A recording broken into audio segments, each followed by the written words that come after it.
Welcome, welcome, welcome.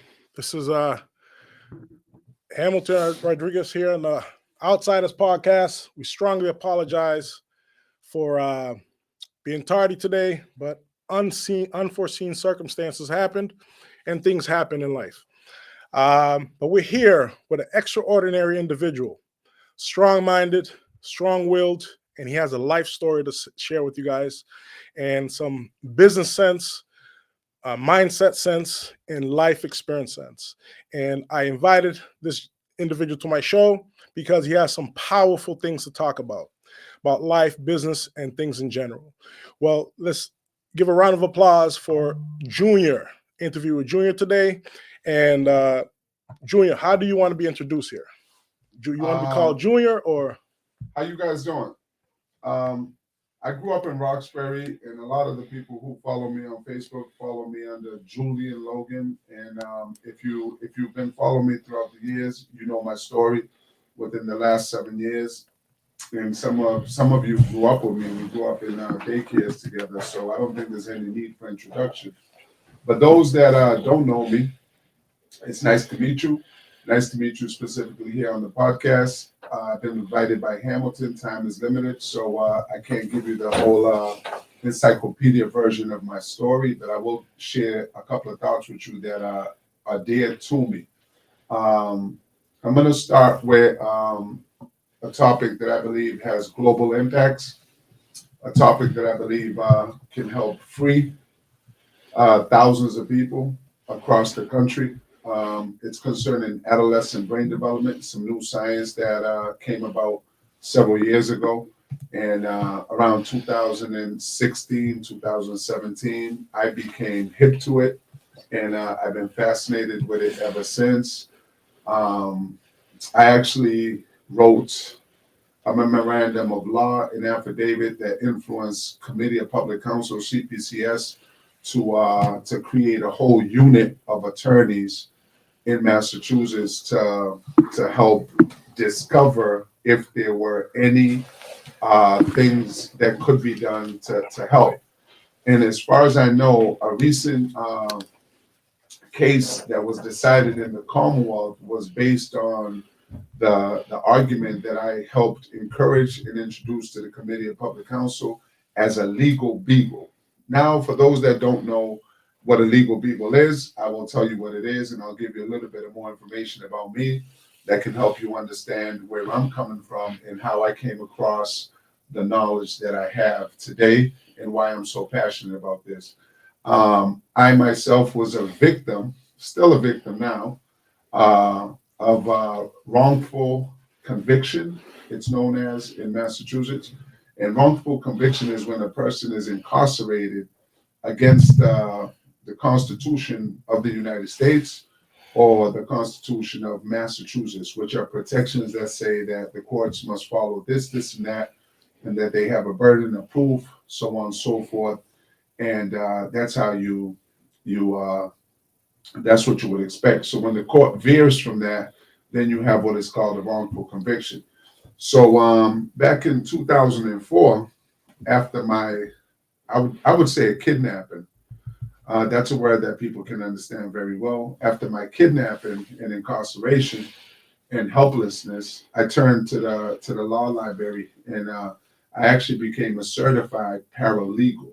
And a certified paralegal, for those that don't know, we're kind of like the chef in the kitchen in a real nice restaurant, or maybe a running back. The quarterback throws the ball, we get the ball in.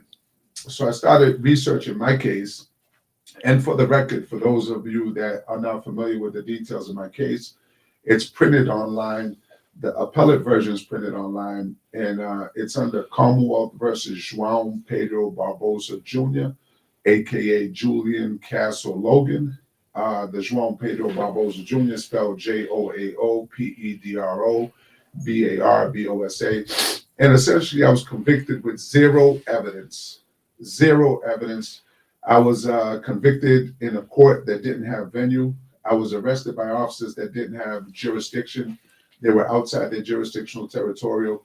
There's no victims in my case. I never had a chance to cross-examine my accuser, and there was just nothing there. and I fought it. I'm still fighting it now.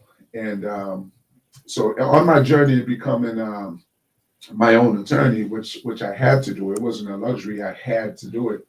I started learning more about the law, and I became, if not the one, but one of the most impactful jailhouse lawyers or legal beagles in the history of Massachusetts. I did tons of work. I helped people reverse first degree life convictions that were wrongful. I basically was the in between inmates that couldn't articulate the facts of their case, understand the law, or both. I was the intermediary between them and their attorneys. In some cases, them and the courts. And I spent a great amount of time in the law library. Anyways, the case that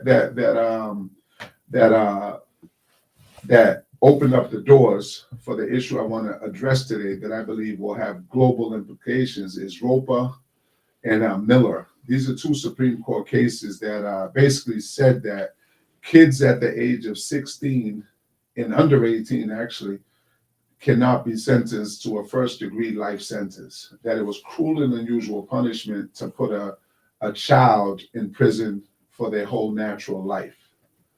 And I've always been a big fan of psychology. So as soon as I read the facts and the findings in the case law, which I encourage you guys to look at if you're interested, or if you have loved ones or neighbors that might have been affected by the decisions in this case. As soon as I read it, I said, wow, okay. So someone's shining the light on an issue that's important, affects a lot of people, yet has never been debated. So I did a little bit more research, and the facts that the decision was based on were adolescent brain development science, where a group of doctors through MRI discovered that the human mind in general doesn't become an adult until around 25, and for some even later than that. So that from birth to 25, we are developing consistently. And many of us know about neuroplasticity. So neuroplasticity is another area of psychology that I'm a great fan of. And neuroplasticity basically says that a 65-year-old can learn Chinese, right? So it means that the brain is shapeable way into adulthood. So we can actually keep learning, keep growing, and keep learning and keep growing. Our brains grow. So think about a 12-year-old, a 16-year-old, a 21-year-old, and then a 25-year-old. There's a progression in control. There's a progression in the ability to control one's actions and the ability to make decisions. There's a progression in how important peer pressure is, how important it's not. There's a development in the decision whether you're going to be a risk taker or not, so on and so forth. And if you're interested, I suggest you Google it: adolescent brain development, risk taking, crime, so on and so forth. So anyways, the doctors wrote articles, theses, and they testified in front of the court. And essentially they convinced the judges in the Supreme Court of the United States, which as far as I know is the highest court of these United States. They convinced them that because of these deficits in the ability to control one's behavior, that a child could not be punished, could not be given the death sentence, and could not be sent to prison for life for something they may have done when they were young. So I said, okay, that's great.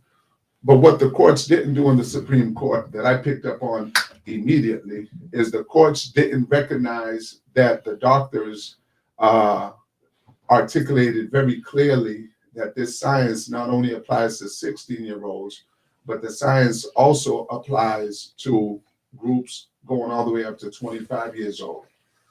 And another thing that the Supreme Court didn't recognize is that the punishment part they did recognize, but the Supreme Court didn't recognize that because of a child's age and because of a child's inability to do what they're supposed to do, that the child might not be responsible might not be responsible for committing a crime. So in other words, a child could not possibly make the correct decision when faced with danger and the ability to act and be responsible for what they do might not reach the standard of responsibility that a reasonable person would have. Because the doctors that the decision was based on clearly said that children respond different to danger than adults. That children exaggerate what's in front of them. So an adult similarly situated to a child would not respond the way a child would. So my legal mind clicked. I said, hold up. I said, so this is kind of like a diminished capacity argument. This is almost like an adult who's convicted of murder, but he has evidence that he was provoked. Let's say, imagine a bar fight. There's a bar fight, somebody gets hit with a bottle on the head, he's bleeding, he reaches for something, he strikes the person that hit him. So we all know that the courts in most situations would say, well, he was provoked, or maybe this was done in the heat of passion. And for those that don't know the law, the jury instructions or the defense of manslaughter is what is called an affirmative defense in the constitutions of the United States, as well as the Massachusetts Declaration of Right, Article 12, allow those faced with a criminal charge to present affirmative defenses. So I said, okay, so if a child in the similar situation of an adult is faced with some danger, some perceived danger, that child exaggerates that danger greater than an adult. For example, there's a popular case in the Boston Roxbury community. I'm going to say Wendover, probably one of the most popular cases in the history of Massachusetts. The facts of the case, the people involved, so on and so forth. And I'm not going to mention no specific names in this program. That's not my position. But in the position, a young man was attacked by several young men. This is something I've gone through before. And this young man who was attacked ended up stabbing one of the young men involved, and the young man died. May God rest his soul, and may God rest his soul, and may his family, excuse me for bringing up the facts of their case, if they indeed recognize the facts of their case. So the young man was able to prove to the second jury, he went to 2 trials. In the second jury, he was able to be exonerated, found not guilty on self-defense, which is also an affirmative defense. Now, he didn't bring up adolescent brain development, but the point that I bring up is the facts of his case, because the young man that I'm talking about was 16 years old at the time. So in today's world, post-adolescent brain development, he would have been able to, in addition to self-defense, he would have been able to present evidence, or I'm suggesting he should have the right to present evidence of adolescent brain science to help the jury understand the mitigating evidence of his inability to properly make decisions or to judge danger at that moment, or at least to compare what an adult would do with what he would, or what he actually did. And what I'm proposing today, and what I'm going to be fighting for, is a legislative change that jury instructions in any crime that requires any form of specific intent be changed. And I'm also going to propose that the age group from 21 under are not charged with first-degree murder or second-degree murder, or in case the legislator wants a way out of that, I'm going to propose that the legislative body allow every single defendant under the age 21 to be able to present evidence from a psychologist or a neurologist to present facts of his case and facts of his mindset and the biological facts that doctors across the country have now expounded upon that would make it impossible in some circumstances for the child to properly be convicted on any crime of specific intent. So now to give you some background, in the legal world, words are extremely important. So specific intent is a type of theory that requires a person to be able to calculate and make a decision that a normal person would do. So in murder, there's premeditation. And premeditation is the ability to think something out before you do it. So now when we go to adolescent brain science, we find that children in a lot of situations might not be able to properly premeditate anything. See? So now why is this important? To make a long story short, recently in the Commonwealth of Massachusetts, SJC, which is the Supreme Judicial Court of Massachusetts, one of the highest courts in the country, or in the state at least, made a decision in Commonwealth versus Mattis. And in Commonwealth versus Mattis, the Supreme Judicial Court reduced the life sentences of, I believe, upwards of 200 people that committed offenses of murder that were under the age of 21. So these young men and women who were convicted, some in the 70s, some in the 80s, some in the 90s, some during the 2000s, were serving natural life sentences for murders that they committed, and they were under 21 years old. And for those that are interested in getting a little deeper into this, the case law is Commonwealth versus Mattis, spelled Mattis. So in Mattis, again, the Supreme Judicial Court of Massachusetts said, hey, this is cruel and unusual punishment to convict a person underneath the age of 21 because evidence says that children underneath the age of 21 don't have the ability to properly make decisions, to properly be responsible for a crime.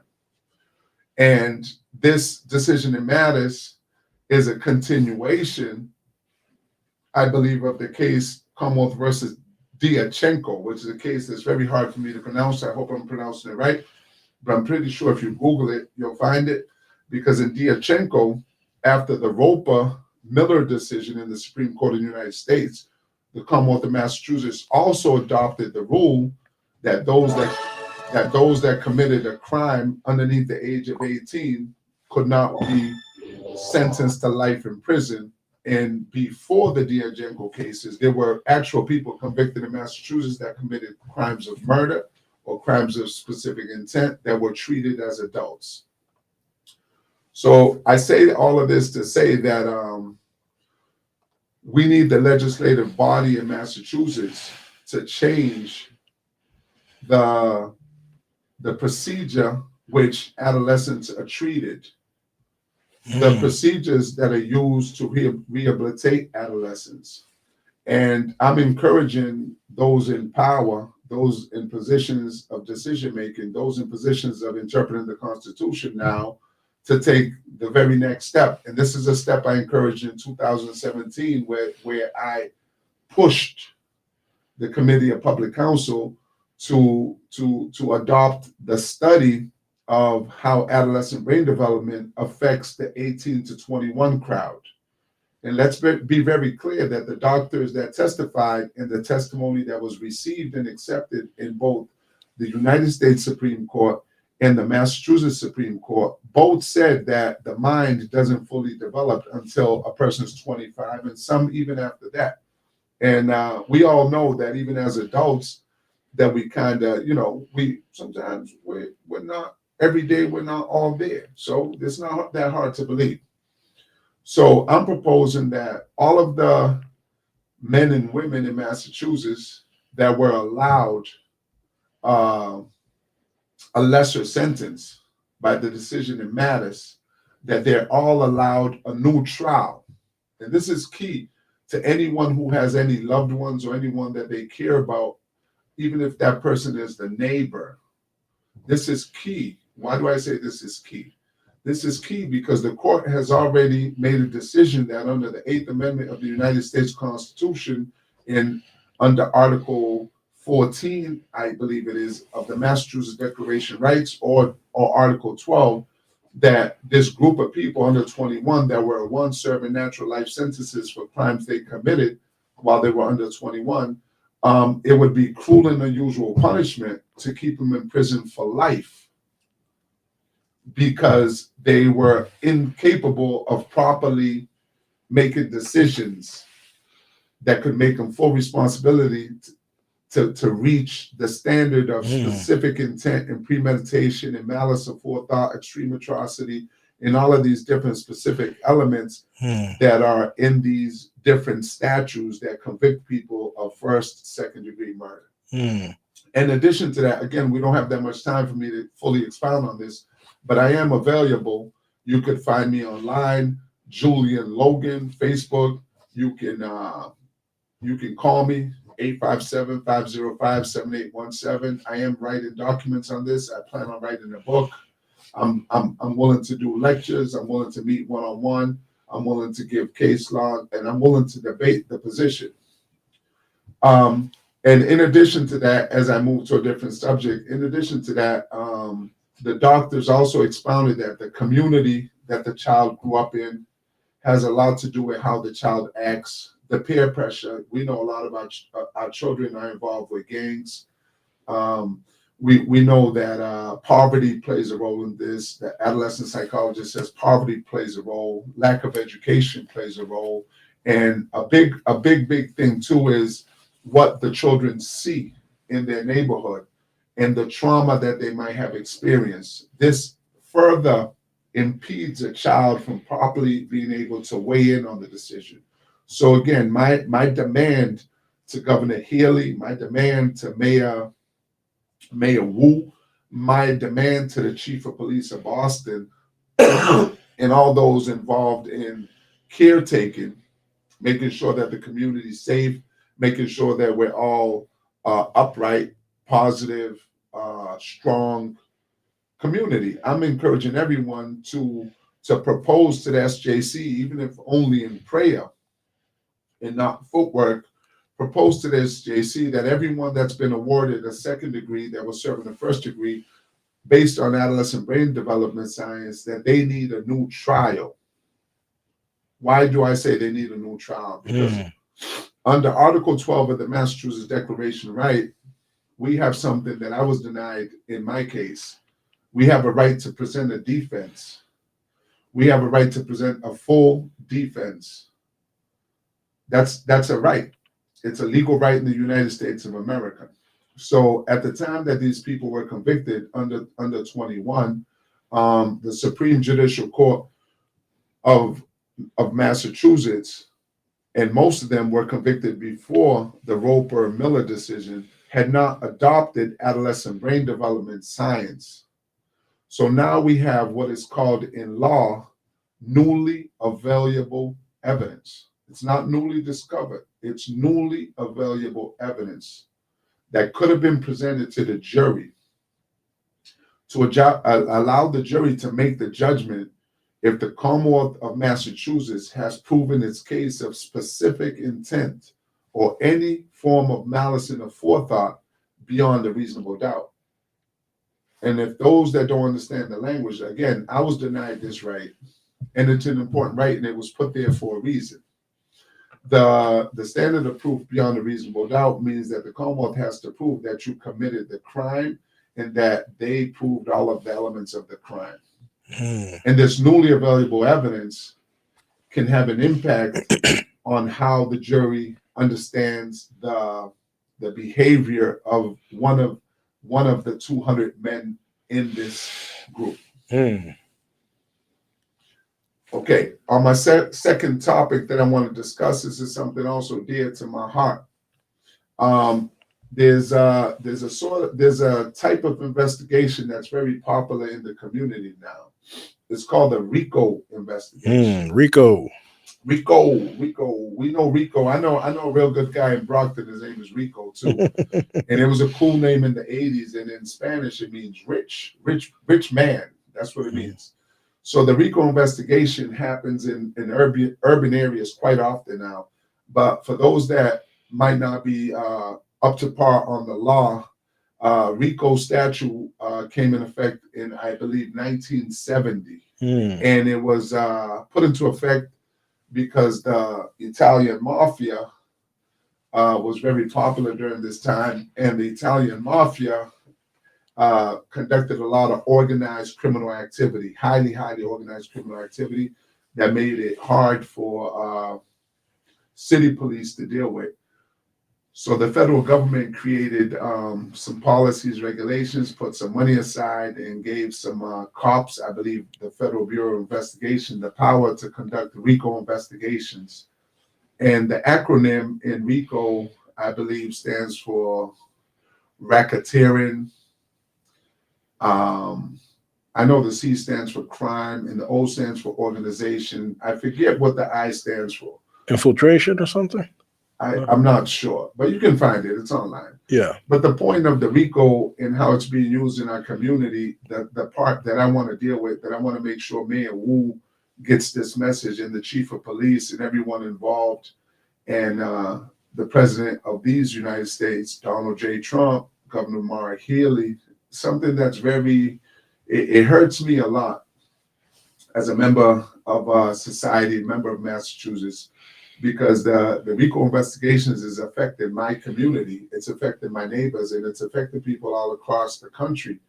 And the part of it that I believe needs to be looked at very closely is that under RICO investigations, crimes go unsolved under the scrutiny of the investigators. There's a couple of popular cases in the community that I'm going to highlight. And again, I'm not going to mention no names, but these cases are woven into the legacy of the community.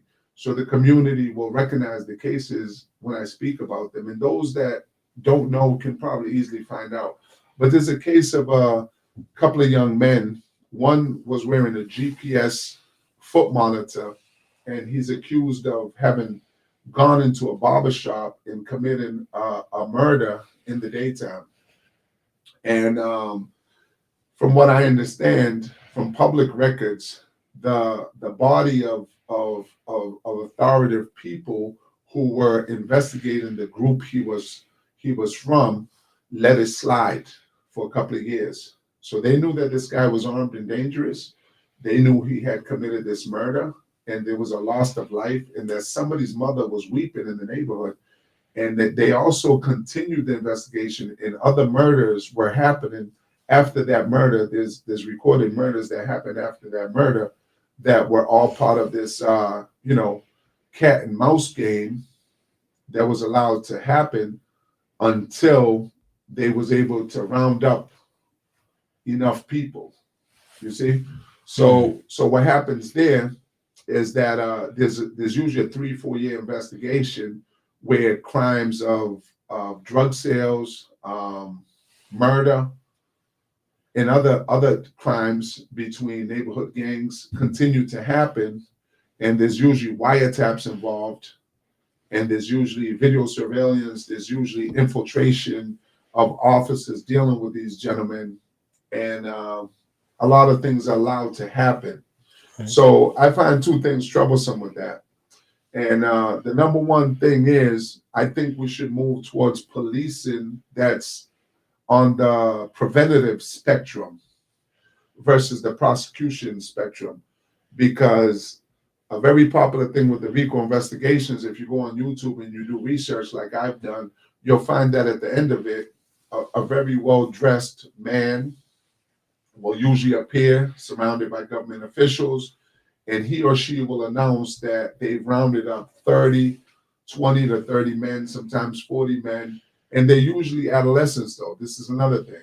Usually the kids that they're investigating are all under 21, and the head honcho, who's probably making $250,000 a year to police our streets, will say, yeah, we've been investigating XYZ for 4 years and we've rounded up 30 men.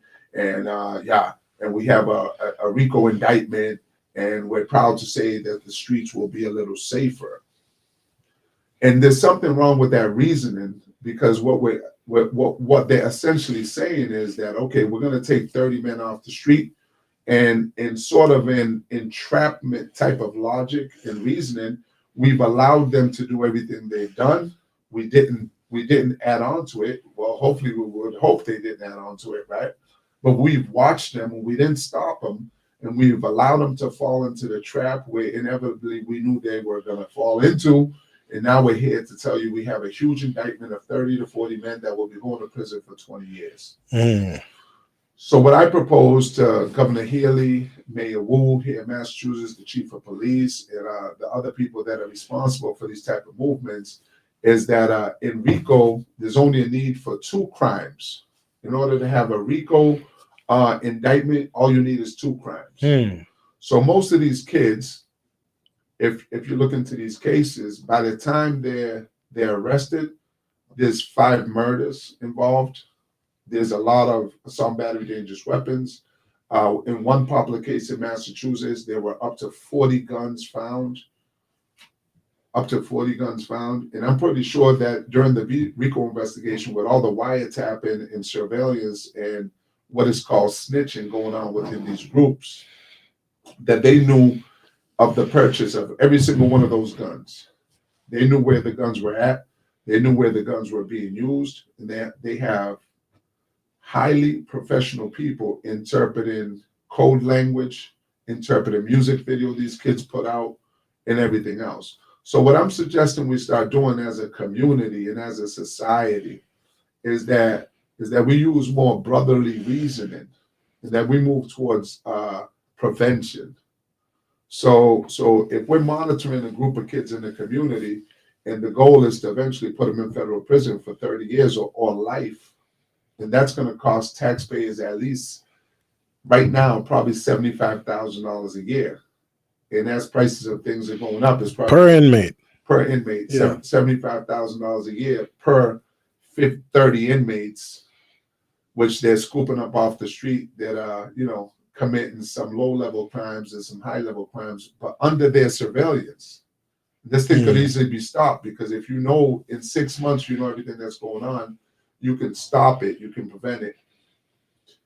I'm proposing that we move towards a more preventative approach versus a prosecutorial approach.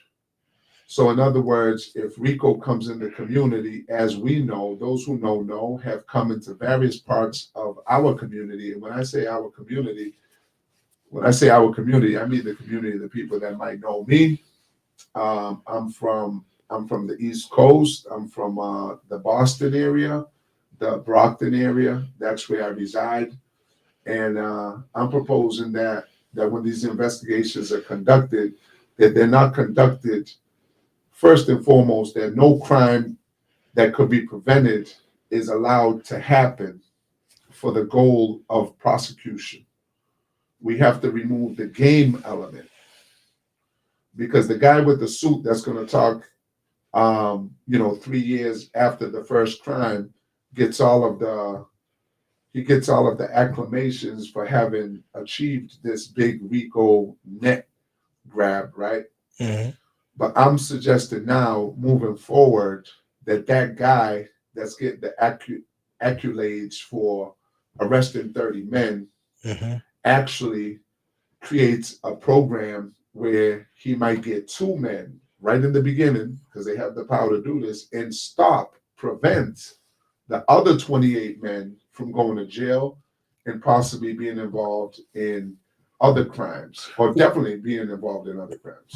We have a comment from Tony Barboza. He said, in 30 years, we have had 3 CV RICOs. What about the other groups? It's crazy. What do you have to say about that? Well, I didn't want to identify any specific groups, but I'm fully aware of those RICO conspiracies. And Tony, It's great that you chimed in, and I would like to say that I challenge Governor Healy, I challenge Wu, I challenge the Chief of Police of Boston to pull out the RICO investigations, and let's start. Let's start from the first day to when the guy with the suit goes up on YouTube and says and gives his great speech surrounded by all the government officials that we voted into office that are all making probably $250,000 a year. They're probably live in Brookline and Newton, and he gets his clap. Let's pull out the RICO investigations and let's try to measure how much crime happened while these kids were under government watch. Because I know one RICO investigation, one of the three you're talking about, where several murders were committed during the RICO investigation. Mm-hmm. And some of the groups that you're talking about, when they were arrested, 40, 50 guns were found. Mm. So you don't buy 40, 50 guns on the third year, right before you go to jail. That's something you collect throughout the years. And the RICO investigation, again, has the full power of surveillance, of eavesdropping, of snitch, of all types of things like that, where they have full control over the phones of the girlfriends of the participant, of the family members, and things like that. Mm. And I know that they can do it because there's a popular case in our community, which I'm familiar with as a paralegal, where a gentleman was in a courthouse in Boston, and a rival gang member allegedly seen him, and they wanted to come and get him, so to speak. They wanted to wipe him off the planet. And in the process, they made a phone call while their phones were being wiretapped. And they sent some soldiers to the courthouse to kill him. Mm. And the people who were sent to kill him were intercepted by the police department or the officials responsible for that area. Mm-hmm. And we can only assume that was stopped because he was at a courthouse. Mm. You see? Whereas the situation at the barbershop, which that group was under surveillance also, wasn't stopped.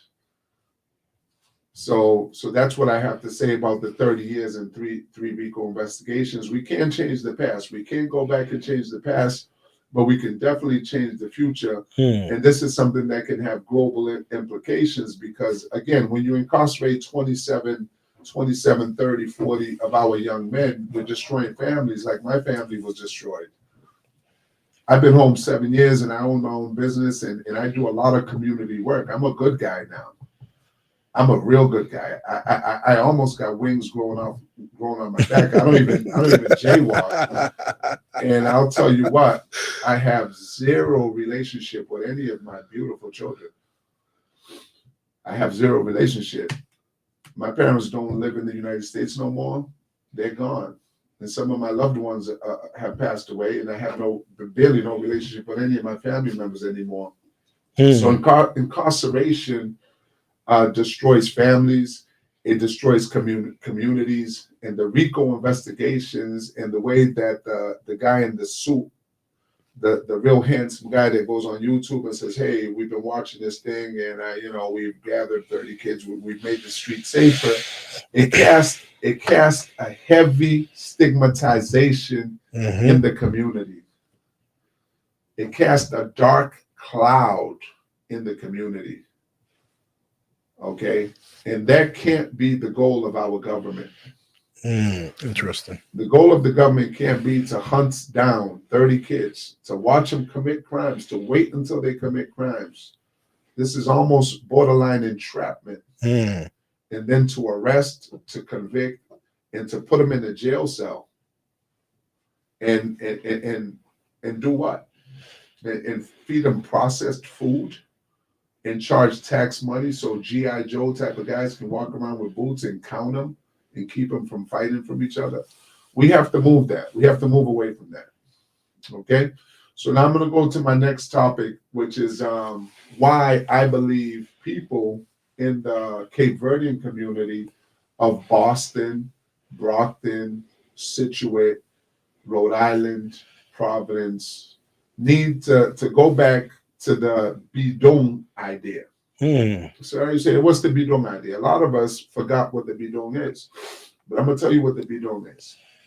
I remember as a young boy, my grandmother, who was a leader in the family, would buy these Drums. these metal drums, and they're oil drums.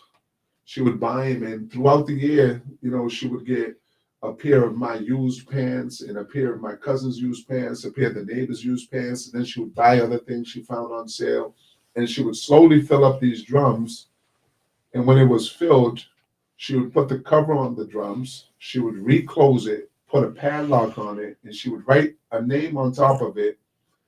Okay, and she would send it to Cape Verde Islands. And this is something that was very popular back in the days. It was something that, created pride and was based on pride. It was something very empathetic, and it was something very progressive also. It's something that advanced the lives of those overseas. And one of my favorite memories is that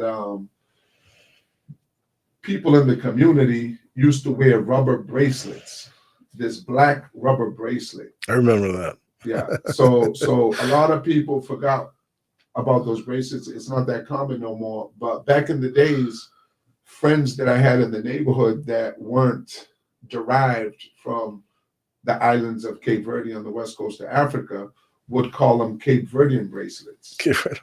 Yeah, my buddies would say, hey, it's a Cape Verdean bracelet. Cape Verde bracelet. So now the history of the Cape Verdean bracelet is important, right? Why? Because every oil drum had a rubber around the entry point where the oil would be put. And later in my years of studying entrepreneurs and stuff like that, because I'm an avid reader, I read a book about John D. Rockefeller. And guess what? John D. Rockefeller had his engineer design that rubber to the top of his oil drum because there were little drips of oil coming out of each drum.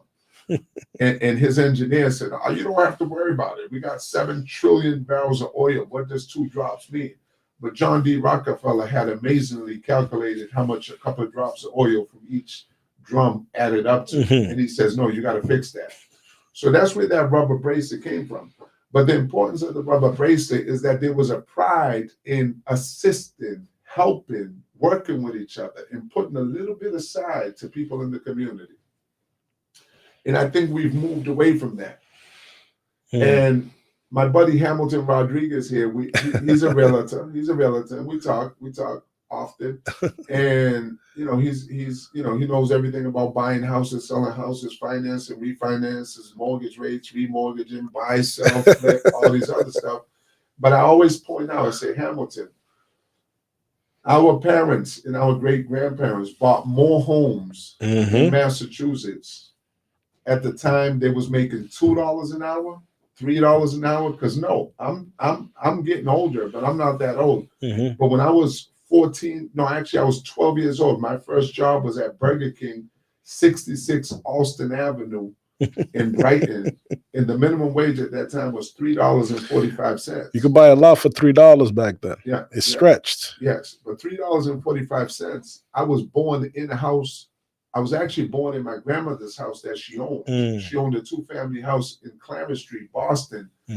And at the time I was working, I was about 12, and I was working without my school permit. You needed a permit. You had to be 14. I snuck into the job, and the whole summer I was lying. I'm not going to lie. I lied throughout the whole summer. The manager liked me. He allowed me to work, but I was working at 12 years old. But the point is, my father probably bought his house. His minimum wage was probably $2 an hour. My grandmother's minimum wage, I think, if memory serves me right, my grandmother was making like 45 cents an hour when she bought that house. Okay. And my grandmother was from a generation where women or girls weren't allowed to go to school. So the only way she signed her name was with an X. Okay. So she didn't know none of these fancy things that Hamilton knew. And she didn't know none of this real estate stuff. But her and all her friends owned homes in Boston. Yeah. I mean, they literally owned blocks. My family owned blocks in Boston. Okay. Extended family owned liquor stores, bar rooms.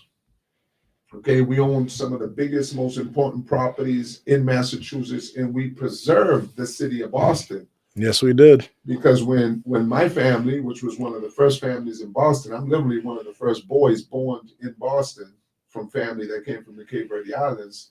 When we was buying property in Boston, Eggleston was on fire. Mm, A lot of Mattapan was on fire. yeah. And the legend and the legacy and the mythology says that the Jewish people and the wealthy white people that were moving to the suburbs, such as Avon, Randolph, so on and so forth, that they were actually burning their houses for insurance money.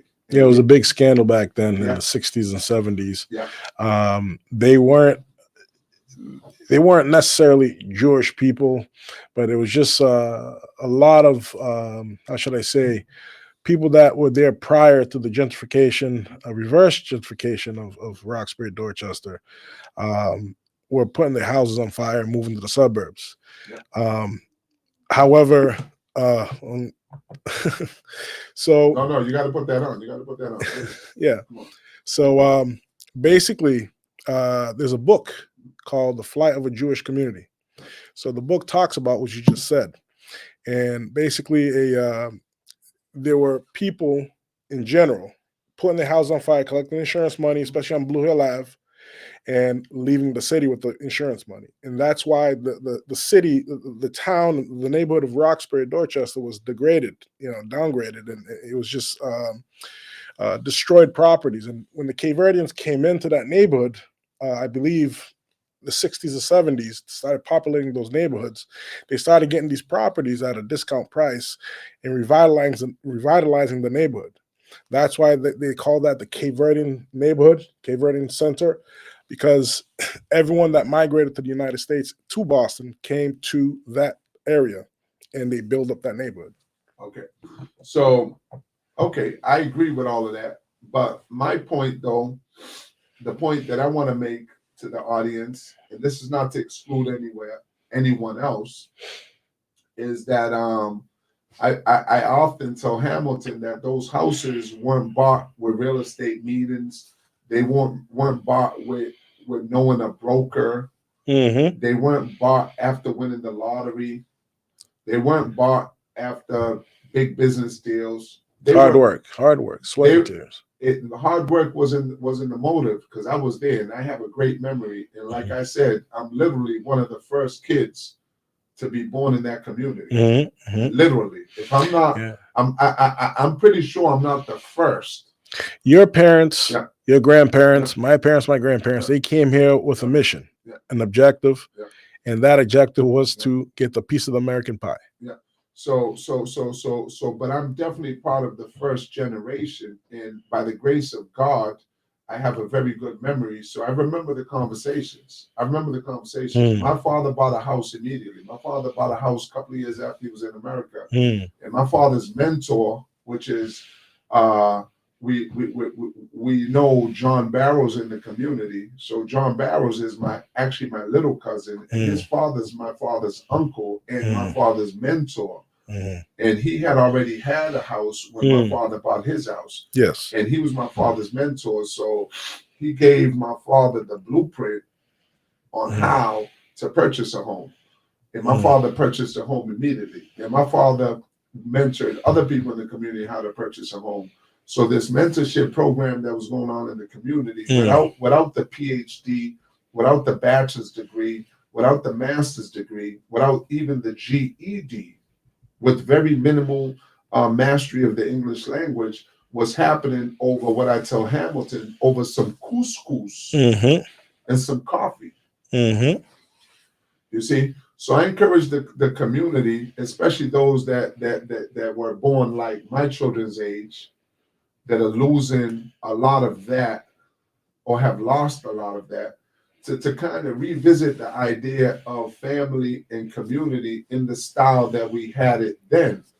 Because there were more homes and businesses being bought, and there was more nightclubs and places to celebrate then on a minimum wage of 45 cents, and then at $3.45 when I was about 12 years old. We was buying more, we was doing more, and we had more joy. There was more pleasure in the community. The dopamine was higher. Yes, I agree. Okay, and the actions had more precision. There was more execution, and there was more accomplishment, what might be called success. There was more success in the idea of the bidon, putting together the bidon, and the idea of having loved ones come to the house and drink coffee and eat couscous and just talk. Yes, yes. We had more power. We had more social power. We had less problems, less violence in the community. Everyone knew everyone. Yeah. Mm-hmm. Yeah. So, with that being said, can you elaborate a little bit more on this bidon situation?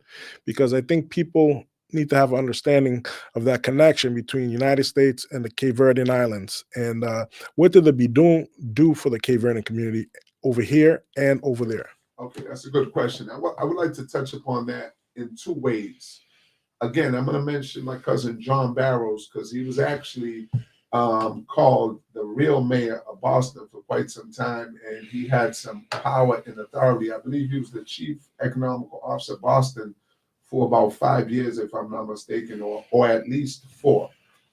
So I remember one time he did a symposium, or maybe we could call it a seminar, at what used to be the Cape Verdean House on Dudley Street.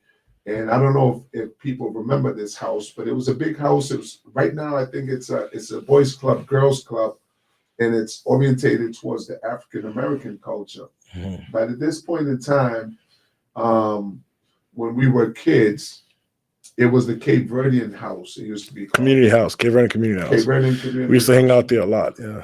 Yeah. There's a basketball court, Yeah. and people came in, we did the little 1-2 there. We had our little, thing going on there. And for those that know Roxbury, it's in between St. Patrick's Church and what at this time was called Johnny Ponto.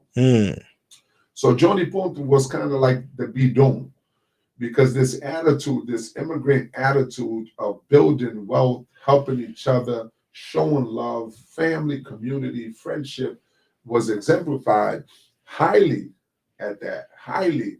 It was exemplified in Johnny Ponto. So as John Barrows was giving his lecture and his symposium in a very academic way to the crowd he had there on economical development and how the Cape Verdeans impact Boston's economy, because for those that don't know, our older family members still own a majority of the property.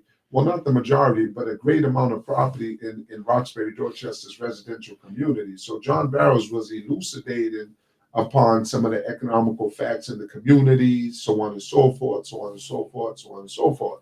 And then he opened up the debate for conversation. And what he was saying is basically, okay, so what do you have to say about economical development in the Cape Verdean community, so on and so forth? And he was speaking, of course, in a 21st century sense, and he was speaking as a representative of the mayor's office, because he was a chief financial officer. I said, well, John, one of the most important parts of economical development in the Cape Verdean community is about half a football field away from us at Johnny Ponto. And I stood up, of course, to say this, and I said it as a rhetorical question way to create curiosity, right? And John Barrows and everybody else kind of, they kind of did this with their eyes, like, what is he talking about? What does he mean Johnny Ponto was the head of the Cape Verdean economics? Okay, so for those of us that don't know, the similarity between the bidon, which again is a drum that's still being sent to Cape Verde till this day, the difference between the similarities, actually, not the differences between the bidon and Johnny Ponto, is that Johnny Ponto, for those that don't know, was passed down to Carlos de Pina. Okay, and Carlos de Pina used to own a bar room on Hancock Street called Rendezvous, and then later called Cacalos. And the de Pina family, specifically Carlos, is someone that was embraced by the African American community in Orchard Park. He was a star there. He had so many friends there. His brother has about 6 children from the Orchard Park then projects, which is now known as Orchard Gardens. And Johnny Ponto was basically the gateway to Orchard Park. And he inherited, from what I understand, 27 apartments from his father-in-law, which he managed up until about 2006, when a slickster realtor offered him $7.5 million, and he thought he had hit the jackpot. He sold it and he probably regrets it till this day. Hmm. So now Johnny Ponto was Carlos de Pina's wife's father. Hmm. And Johnny Ponto was so popular, and he owned these 27 apartments with commercial underneath, laundromats, grocery stores, so on and so forth. He owned this property back in the 50s, okay? And we're talking about people turning dimes into dollars, turning dollars into $100 bills. We're talking about people building wealth, immigrants. So Carlos Yumanez's wife's father had a system there where people coming from Cape Verde would literally come into his house and pay very, very, very affordable rent to no rent. They were mentored into getting jobs, okay? And they were assisted into buying houses. And I don't have the statistics, but many of the people that own homes in Dorchester and Roxbury these days started their life in Johnny Ponto. Yes. Okay, this is a historical fact. So they would go right into Johnny Ponto. They would meet their mentors. They had vans there that brought people to work. Taught them about the banking system. Yeah, taught them about the banking system, drove them to work, picked them up at work, brought them home, taught them how to save money, taught them how to buy houses. And these weren't brokers. These weren't realtors. These weren't bank experts. These were just regular people. Mm. So I told John Barrows, do you remember that? Have you even ever heard of that? And now everybody in the room looked up to me and said, oh, yeah, you're right, Johnny Ponto. Oh, yeah, we remember that. Mm. And I talk to Hamilton about that all the time because there's a phrase in the streets. This is a street phrase. It's called keeping it real. Or keeping it real is actually a little older. Now the newer phrase, and this is getting old, is keeping it 100. Mm. The power that these people had back then is that they kept it 100. And I always point this out too in this sort of conversation. I said, I remember the first lawyer. The first lawyer in the community was Manny Peters. Oh, yeah. Okay. And Manny Peters is a little older than me. Mm-hmm. And his parents had a 6 family on Magazine Street. Mm-hmm. So he hasn't done anything his family didn't do, getting the minimum wage, you know. But so Manny Peters was the first lawyer. I remember the first doctor. It was Sony. Remember that? Mm-hmm. Sony graduated. Sony graduated as a doctor. It was a big thing because it was a big thing for any black person, no matter where you came from, to become a lawyer. Yeah. My brother, more than likely, is one of the first black people to join the Air Force Academy in Colorado. Wow. Okay, he's definitely one of the first Cape Verdeans from Boston to join the Air Force Academy in Colorado. Okay, it was a big thing. But the point is, today, we probably have 100 doctors in Massachusetts. We probably have 500 lawyers in Massachusetts. We probably have 1,000 engineers. Okay, we probably have right now 200 realtors. But we're doing less now than we did then. How is that? How did Johnny Ponto own 27 apartments? Okay, that were basically managed to empower the people, to help everyone buy a house, to help everyone transition, to help everyone raise a family. How did he own that in the 1950s? And the success was there. The stories, the legends are there. There's myths that have been created around Johnny Ponto that probably even exaggerate his powers. I hate to cut you off, but we got to talk about Carlos Yumanez. Yeah. You got to elaborate more. Yeah. The guy, strong businessman. We got to bring him to light. Very intelligent guy. He was a trailblazer. Yeah. You knew him better than I knew him. Yeah. You know, let's talk about him for like at least 2 minutes. Carlos Yumanez, for those that don't know him, and he's known. People who are more Americanized than me might know him as other names, but people know him. And I know a lot of brothers from Orchard Park that I grew up with, that I went to school with, and I did bids with, that know Carlos Yumanez probably better than I know him. But I'll tell you what Carlos Yumanez told me recently. He said, listen, man, because I asked him, I said, Carlos Yumanez, you was driving a $90,000 convertible Benz in 1987. I remember that Benz. Yeah. He was driving a Burgundy $90,000 convertible Mercedes Benz, owned a bar, and he owned the 27 apartments, and God knows what else he owns. I said, man, look, and I never met one person that said that he ever put one finger on Carlos. And people in Roxbury, Dorchester have always been afraid. Okay, they've been afraid of that community. And Carlos Umane was in and out of Orchard Park all day and all night. Yeah. Some of his best friends lived in the Orchard Park projects. That was considered a dangerous area in that neighborhood. Oh yeah. Oh yeah. So Carlos Umane described himself as having so many friends in Orchard Park, so many friends on Dudley Street, so many friends in Dorchester, that when he had a bag of money at the end of the night at his bar, that he would pick any hoodlum in the bar and he would say, hey, you, come over here. Go put this in the bank deposit for me right now. That's what he said. He said, go put this in the bank deposit right now and bring me my receipt. And he said they would always do it. So that's who he was. He was a very charismatic person. And I remember Carlos in the tradition of men like my uncle, my great uncle, God rest his soul, men like my father and men like your father. He was a guy that he was a bread breaker. He was a very charismatic person. He is a very charismatic person in the community that by the grace of God was able to receive as much as he gave away. And there's legends and myths about Carlos Umane of how much he gave away. I mean, this guy gave away an enormous amount of money. He was never known as a drug addict, but he went through millions. We know he went through the whole 7.5 million of the 27. You know what I'm saying? We know that. He went through that. You know? Not to get sidetracked, but there was one gentleman that I knew. You're older than me, but our neighborhood, everyone knew each other. There was one gentleman I want you to talk about. And that person's Crazy John. I'm sorry to sidetrack you, but Crazy John, I looked at him as someone that was ahead of his time. He wasn't perfect, but he was ahead of his time. Can you just briefly talk about who Crazy John was? And because I remember him vaguely. All right. And then we get back on track. Well, it's not that off track because I want to end with Zaduka.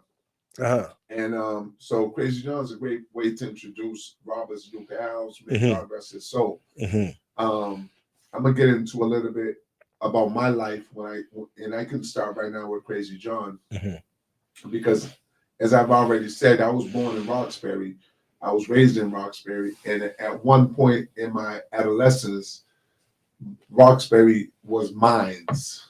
Okay, it was mines because my family owned a lot of homes there. And it was mines because I had declared publicly that certain areas of Roxbury was mines, and I acted as if it was mines. Okay, and Crazy John is an incredible figure in early Cape Verdean community. He's an incredible figure in general. But I'll first start with how he got his name, Crazy John. A lot of people don't know this, but I know a lot of things. I'm a geek.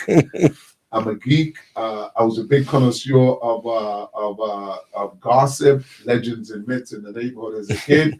I had great mentors, great mentors. I was around a lot of good storytellers, and Crazy John knew me because I was a slick kid, and he knew all my uncles. So I had a relationship with Crazy John, and even as of recently, when we followed each other on Facebook, I would remind him of this race we had. Because as a young kid, I had a lot of sports cars and I loved racing. I was a big racer, a big racer. So I had a Mustang. It was a 5.0.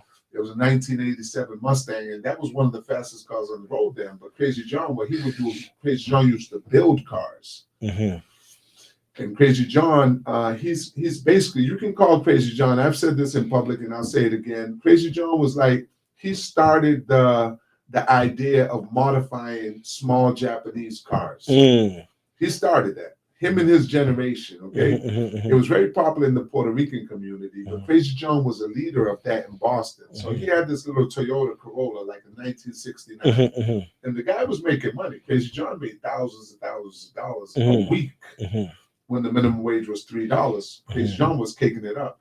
But he didn't buy a Corvette. He didn't buy a Ferrari. He didn't buy none of that. He had this Toyota Corolla, which was like a 69 that used to basically pop wheelies. I'm telling you, this thing would come up off the ground, pop wheelies. This thing was chirping at third, fourth gear. But my Mustang though was one of the fastest cars on the road back then. And my guy Zaduka, which I'm about to talk to, he had one too. And my cousin Tony at the time had one. So all the sisters in Roxbury's, we had these Mustangs because they were very, very fast. Yeah. So anyways, of course, I challenged John to a race. Mm-hmm. So we went over there in Roxbury by Victoria's, and they had this nice little drag strip right there, and we raced it. He beat me all 3 times. He beat me, no bullshit. He didn't beat me by much, but he beat me. He beat me all 3 times. But Crazy John got his name, Crazy John, from the Boston Police Department. Mm-hmm. Roxbury Lords, right? Yeah. He was an original Lord. He was an original Lord of Roxbury. They gave him that name because Crazy John was basically, he was known as a car thief, and he was really good at what he did. He was really good at what he did. He was a great driver. He was known for his driving skills.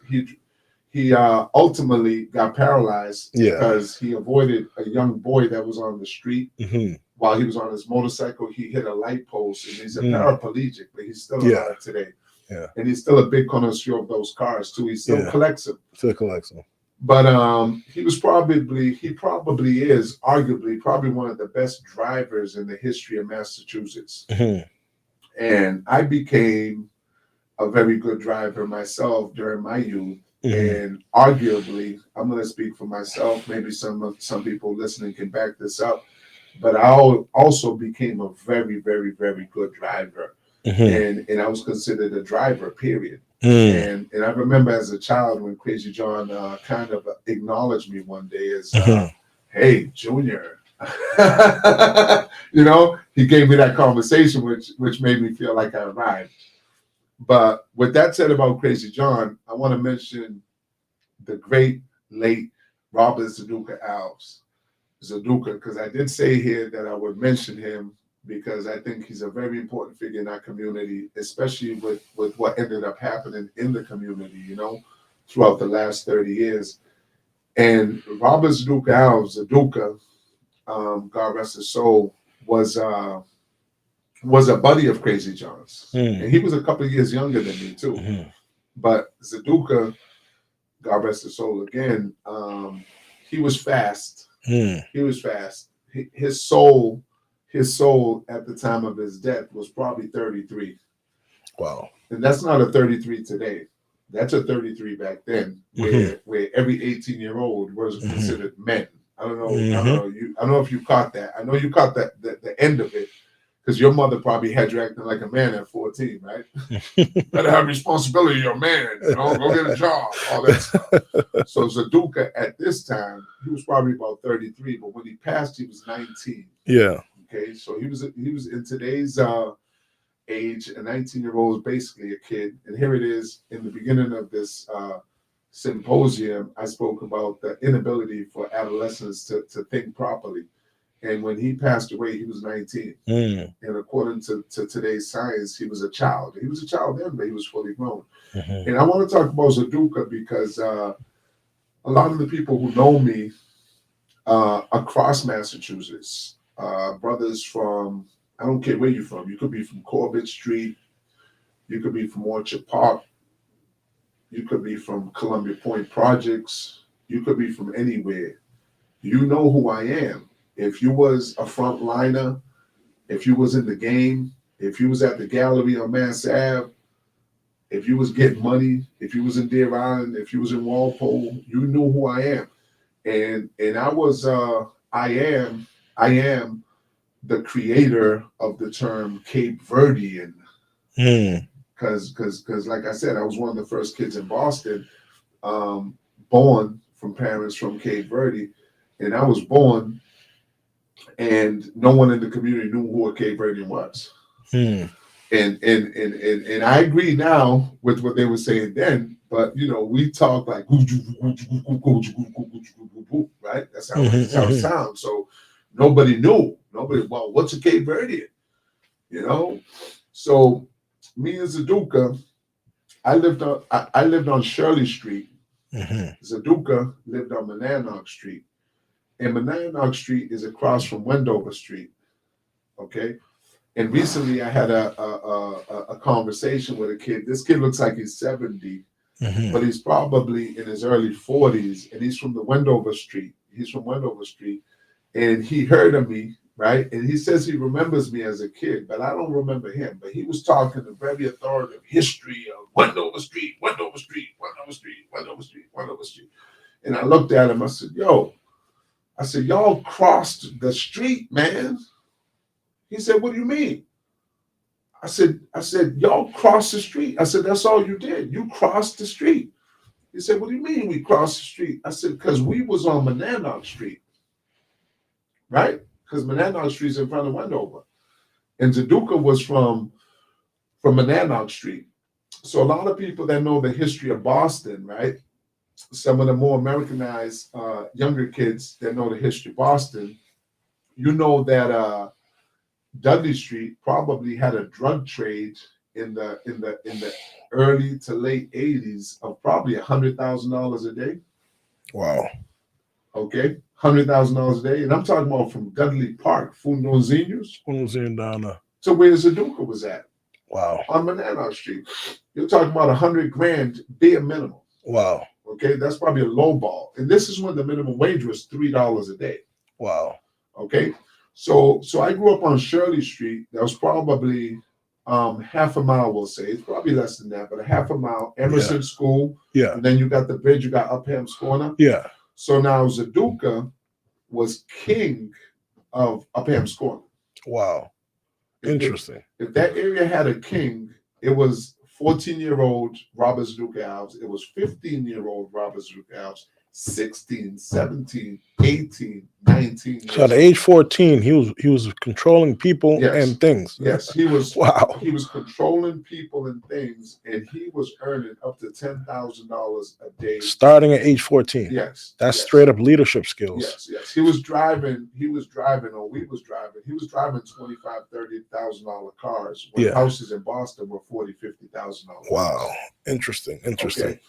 So now the importance of Zaduka in my life is that we have to understand something here, right? We're going back to 1978, 79, 80, 81, 82, 83, 84, 85, all the way up to 2025. The world has progressively changed, right? Mm-hmm. So we're talking about a young Cape Verdean kid in Roxbury whose parents didn't speak English. Okay, whose father and mother's majority of their life was in a different country, in a whole different culture. Okay, growing up in Boston, and we caught some hell going to school. Yeah. Okay, and people, a lot of people would hate to admit it, but I was like a hero because I had what I still tell my mother to this day. I said, "Mama, I got the strength of 5 men. I have the heart of 5 lions." Because I ushered the kids into school. Dearborn Middle School, I was at the front line. Because some of the other cultures that grew up in that neighborhood with that 4th, 5th, 6th generation in that neighborhood in Orchard Park, which was right next to our school, had been in that crime-ridden community for many, many, many years, and they were rough and tough. They were tough. And our family was trying to raise us as Catholics. Okay, the best way I could describe it, our family was raising us on the principle of turning the other cheek, of being good, of praying, and going to church, and going to school. One day you're going to be a good man. And that really wasn't working out as well as our family wanted it to. And the predominant idea of my group walking back and forth to school was that you don't fight, you don't do any of those things. You know what I mean? But I was one of the kids that said, "No, I'm going to fight back. And we're going to fight back. Not only am I going to fight back for me, but I'm going to fight back for him. I'm going to fight back for her." So those that went to Dearborn at that time remember me as being in the front line and fighting with the biggest, baddest guys in Boston. But I felt alone because no one else was really fighting. Eventually, though, I created a little group around me. And this is how eventually it came to be the Cape Verdean community. A lot of people don't know this. The Cape Verdean community wasn't really the Carlos Yomane. It wasn't my parents. It wasn't your parents. Mm. The Cape Verdean community started in the streets of Roxbury Mhm. because we started to own territory. Mhm. Mhm. Okay, we didn't own the we wasn't in debt to the bank. Mhm. We didn't own Roxbury via the bank. Mhm. See, we owned Roxbury via territory on the street. Mhm. So now the way I met Zaduka, which is a historical part of the Cape Verdean community in Mhm. Boston, and I don't care where you're from, brother. Mhm. You could be from this street, that street, whatever street you on. That very last brick that you're calling your brick that you put there, kudos to you. But that brick is sitting on the foundation. Mhm. And this story I'm about to tell is the foundation. Okay? So the way me and Zaduka met, and you got to remember, at this time I had my clique in Roxbury. Mhm. Denden, Capri, and I'm not going to say more names than that, but those two names ring bells. People know who they are. So we had our little force over there. Mhm. So now this is going back to maybe the story I'm telling you is going back to maybe 1989, 1990, and I was rocking and rolling. Mhm. I was rocking and rolling. I was 15. I was fully grown. Mhm. I already had the $30,000 car. I already owned 20, 30 different cars. And this is facts. This is Yeah. not something I'm making up. Yeah. Yeah. Okay. And Denden, God rest his soul, he passed recently. Denden was from Roxbury. I'm from Roxbury. And Denden and me ended up becoming like this. We was always like this, but we had a little fallout. And I'm going to tell you guys the story of the fallout, because the story of the fallout is how I met Zaduka. Mhm. And how I met Zaduka has a lot to do with what that community stands for. So I had a girl. She wasn't my girlfriend. She was my boo. I don't know if I don't know who remembers. I don't know who remembers the Somerville girls, right? But there was a group of some beautiful Somerville girls. The twins. The twins. The twins. Yeah. You had the twins. You had the twins. You had another one called Aretha. Uh-huh. Who she was Jamaican. Yeah. You had Esther. You had Estelle. They were sisters. And then you had this other one. She was Brazilian. I forget her name, but they was beautiful. They was kind, and they loved us. They loved us. They loved me for sure. Yeah. Okay, they loved me. So I was fooling around with the Jamaican girl named Aretha. Mhm. Mhm. Okay, and we was fooling around. I'll leave it at that. So one day I came on Clarence Street. It was late night. I pulled up on my Jeep. I had a black Jeep. This was 1989. I pulled up on my black Jeep, and I was a cocky kid. So I pulled up, and Denden was leaning against the fence right next to Davies, and he was holding Aretha from behind. Uh-oh. Yeah, but I didn't think nothing of it because she was just my boo. She wasn't, this is just a boo, you know what I'm saying? So I was like, yo, let's go. You know what I'm saying? Let's go. And she ain't moving. Uh-oh. Denden's holding her. So then I finally reached up to her and I grabbed her. And Denden's pulling her. So now we're doing the tug of war with Aretha. She's smiling. She got a silly smile on her face, like, you know what I'm saying? Like, yo, whatever, you know what I'm saying? So I told her, I said, yo, what's going on? Denden said, tell him you're my girl. Uh-oh. And she wasn't really saying it. But she had that look like, you know what I'm saying? Something's going on. So I said, yo, man, tell him let you go. Let's go. So Denden wouldn't do it. We had some words back and forth, and I smacked Denden. Uh-oh. God rest his soul, and I love him. And we got over that in such a big way. We got over that. We moved on. Yeah. So when I smacked Denden, Denden ran home to go get his older brother, Georgie. Uh-oh. So this was right in the beginning now of that first generation of Cape Verdeans growing up. Mm-hmm. And his brother Georgie was part of the Lords of Roxbury. Mm-hmm. And at this time, I'm telling you, we were called the Chargers. Mm. That was the name of that crew in that neighborhood, which was later turned into Oilers by some clown who liked the Oilers football team better than the Chargers. I wasn't around. I came back, everybody had Oilers hat on. I was like, what's going on? He was like, well, Oilers is scoring, so there's a history behind the word Chargers. Chargers, yeah. But I'm not going to speak about that. Yeah.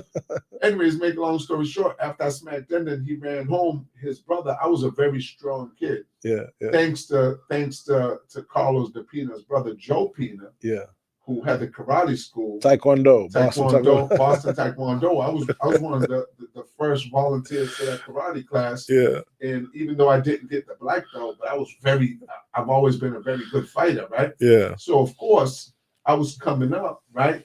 I was kind of blooming. So me and Georgie had already had a fight. I had a fight. The Lords of Roxbury were checking me. Yeah. Because I was moving around the city like I'm Mayor Menino, right? And they're like, yo, who are you, man? You know what I'm saying? So I already fought with Georgie. Like literally fought with him, and he didn't beat me up. This happened at that sub shop right next to Funozinho. May God rest his soul too, because he passed away. Yeah, East Carter Street area. Right there. So Georgie didn't want really nothing to do with me, from what I understand. So Georgie went up the street to go get Zaduka. Because Zaduka, even though he was young, God rest his soul again, he was kind of sort of a lord too.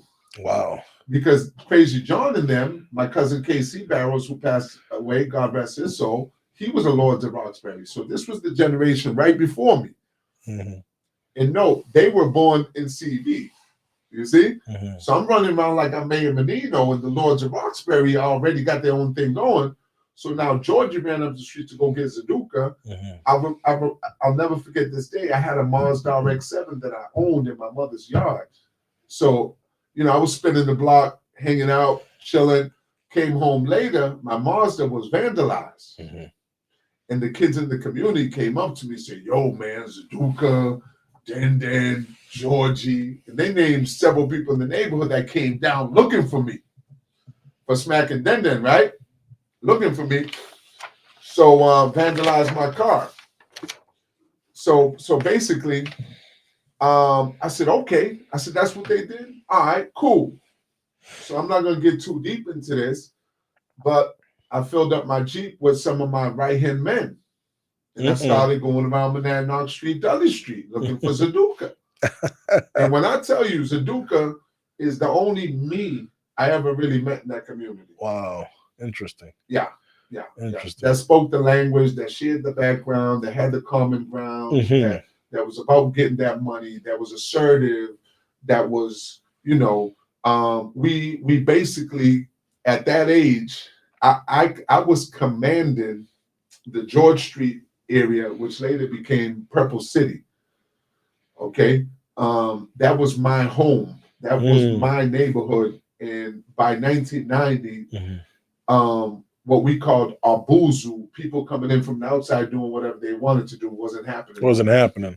That stopped. Yeah, you guys actually protected the neighborhood in a sense. No, we did 100%. That's what it started as. Yeah, we was protectors because our parents wasn't out there doing it.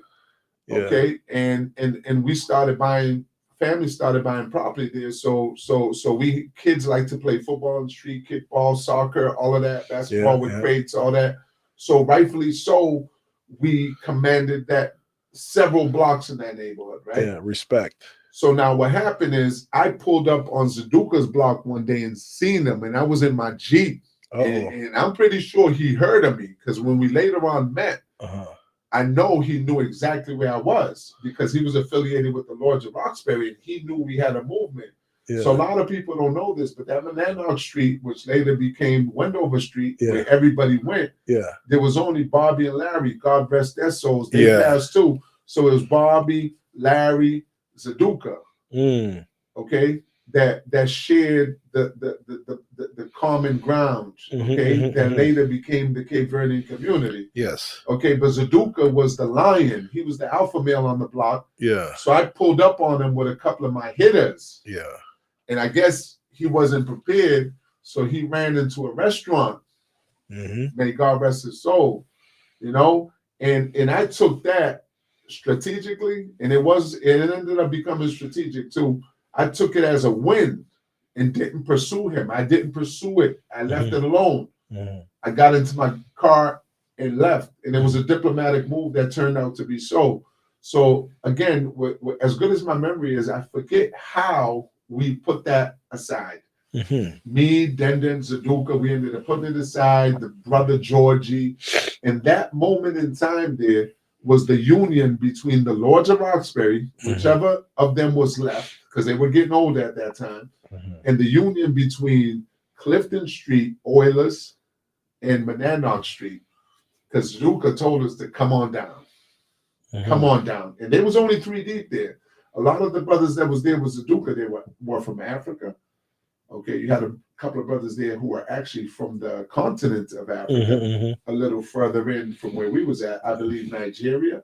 You had a lot of brothers there from the Caribbeans.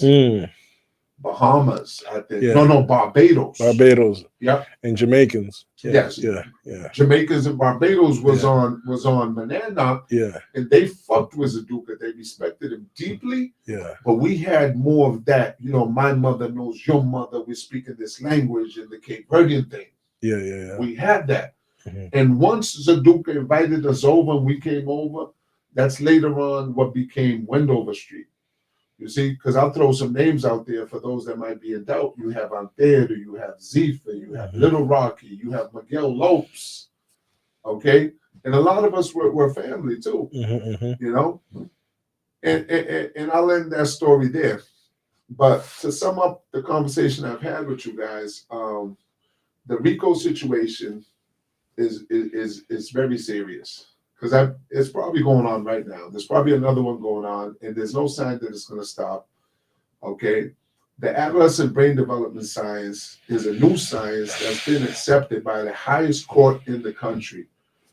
Okay, it's been accepted by the highest court in the state of Massachusetts. The Supreme Judicial Court, again in Commonwealth versus Matters, just adopted the whole science, and they reduce first-degree life sentences for over 200 people that were affected, right, to second-degree life sentences. And I'm proposing that the powers that be reverse their conviction and allow them a new trial, because the judges have made the decision on the sentencing. But in Massachusetts, through Article 12, Massachusetts Declaration of Rights, you have a right to present a defense.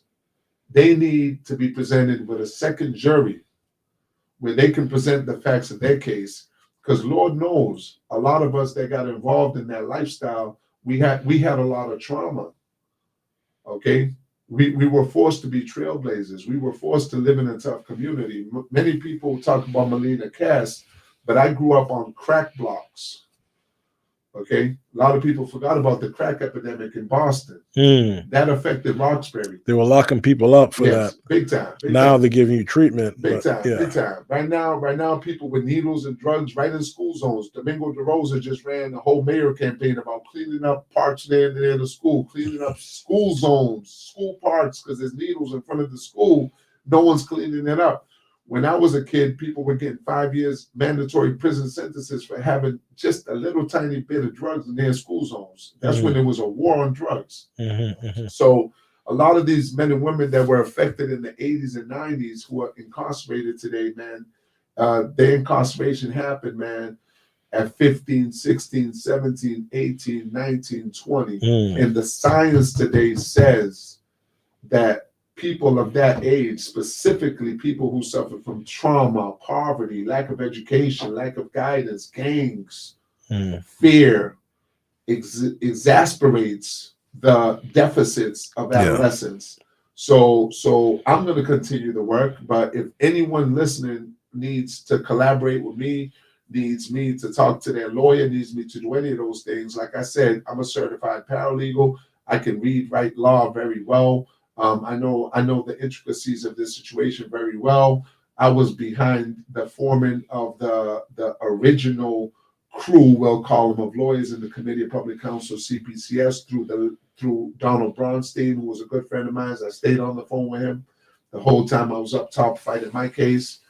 Okay, and that's what I encourage. Those are the messages I give out today. We need to stop pursuing kids in the community with the intent of prosecution. We need to move towards prevention, and we need to look into these 200 cases. Before we close out, I don't think you told the public the final truth when you was what's a proper word, when you were incarcerated. All right. you didn't tell the people what you were doing in there. You helped a lot of people turn their cases. Mhm. You know what I mean? You helped a lot of kids turn their cases. That's important for people to know. Yeah, yeah. So you just didn't go waste your time there. You was very productive in improving yourself. Yeah. And a lot of kids, Yeah. I shouldn't, they're adults now, but a lot of them came out early because of you educating them. Yes. You're an educator. Yes. You're an inspiration to a lot of people. Yes. You've affected a lot of people's lives Yes. in a positive manner. Yes. You know, you are the reason why a lot of people who are wrongfully convicted are out right now. Yes. Because they couldn't afford an attorney at the time. Yes. You know, Yes. so before we close out, I want you to finalize the difference between a paid attorney and a public defender. People think a public defender is there to help you progress and get through your case and so on and so forth. Tell us the difference. But before you do, this is Hamilton Rodriguez here at the Outsiders here with Junior. He's going to finalize this answering this question, and we're going to be out. Stay tuned for our next episode every Sunday, 2:30. Junior, go ahead. Well, that's a great question. That's going to require 5 more podcasts to truly answer that. I'm going to try to summarize it as fast as possible. I'm working on a book right now, and I'm going to give you guys a secret. In the first chapter of the book, and this is on my own wrongful conviction because I've studied, I'm a studier.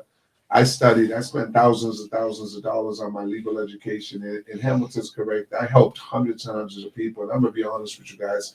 I did it as a business up there. I had an accountant here that received checks, deposited everything.